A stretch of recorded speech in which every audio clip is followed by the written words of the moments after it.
nous avons noué un certain nombre de partenariats avec des acteurs extérieurs, Lire et faire lire d'Alexandre Jardin, l'Académie française. Il y a beaucoup de gens qui travaillent dans la lutte contre l'illettrisme et l'école doit être un partenaire permanent et logique de toutes ces associations. J'ai aussi demandé à chaque recteur de nommer auprès d'eux un chargé de mission, un responsable de l'illettrisme dans l'académie. Donc vous avez dorénavant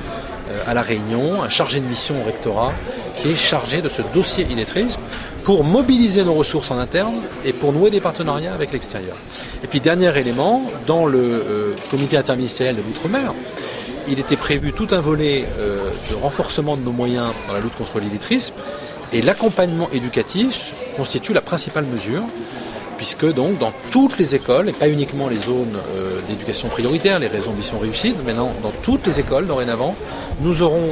l'accompagnement éducatif pour tous les enfants qui le demandent, dont les parents le demandent. C'est une vraie avancée parce que ça permet à ces enfants de bénéficier d'un soutien scolaire, de faire du rattrapage pour ceux qui n'ont pas bien compris, d'améliorer la compréhension de la lecture, et puis éventuellement de s'ouvrir dans d'autres domaines comme des activités culturelles. Donc là, il y a une vraie volonté de la part du gouvernement de lutter contre l'illettrisme, et pas dans des paroles, dans des actes, puisque ce qui avait été annoncé pour la rentrée 2010 est mis en œuvre à partir d'aujourd'hui.